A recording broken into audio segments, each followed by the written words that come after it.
வேற யாரு மயிலாப்பூர்ல பெயர் பெற்றிருந்தாங்க தெரியுமா? கல்யாண வயசுல இருந்த இளம் காளைகள். மயிலாப்பூர் மாப்பிளையா பொக்கா? மயிலாப்பூர் மாப்பிள்ளைன்னா சும்மாவா? ஒவ்வொரு பொண்ணும் ஒவ்வொரு குடும்பமும் மயிலாப்பூர் மாப்பிள்ளதான் வேணும்னு தவம் கிடப்பாங்களாம். ஏன்னா மயிலாப்பூர் காளைகள் படிச்சவங்க, அந்தஸ்தும் வசதியும் படைச்சவங்க. மயிலாப்பூர் மாப்பிள்ளைன்னு சொன்னதுமே ஜெமினி கணேசன் முதல்ல நடிச்ச மிஸ் மாலினி படத்துல வர இந்த பாட்டு தாங்க ஞாபகம் வருது.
வக்கீல்கள் மட்டும் இல்லங்க, மருத்துவர்கள், இலக்கியவாதிகள்னு பல துறையை சேர்ந்தவங்களையும் மயிலாப்பூர் உருவாக்கி இருக்கு. இவங்களை உருவாக்கின மிக பழமையும் வரலாற்று சிறப்பும் வாய்ந்த பல கல்விக்கூடங்கள், நிறுவனங்கள் மயிலாப்பூர்ல இன்னைக்கும் இருக்கு. அப்படியே சுத்தி பாத்தீங்கன்னா தெரியும். லேடி சிவசுவாமி ஐயர் பள்ளிக்கூடம், இது 140 வருஷங்களுக்கும் மேல இங்க இருக்கு. பெண்களுக்கான சிறந்த பள்ளிக்கூடமா திகழ்ந்தது சான்ஸ்கிரிட் காலேஜ். வள்ளுவர் சில பக்கத்துல இருக்கே. இந்த வடமொழி கல்லூரிய உலகம் பூரா இருக்கிற வடமொழி ஆர்வலர்களுக்கு தெரியும். இது 100 ஆண்டுகளுக்கு மேல பழமையானது. அதே போல 100 ஆண்டுகளுக்கு மேல பழமையான ஆன்மீக சின்னம் ராமகிருஷ்ண மடம்.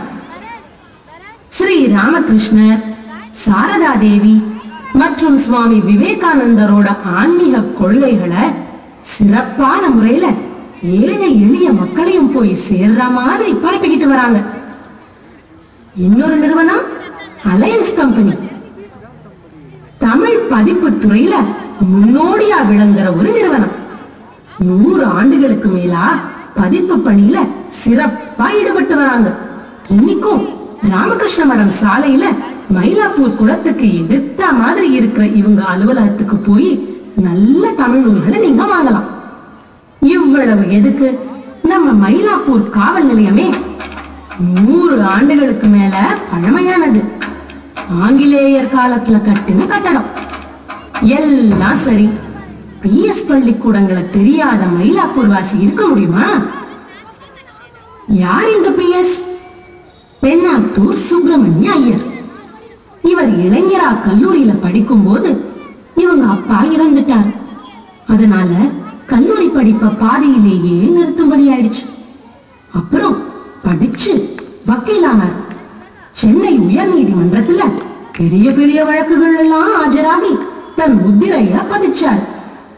பணத்தையும் புகழையும் சம்பாதிச்சார். ஆழ்வார்பேட்டையில இருந்த அவரோட பங்களாலேந்து மயிலாப்பூர் வழியாதான் குதிரையில போவாராம். 40 வயசுலேயே இறந்துட்டார்.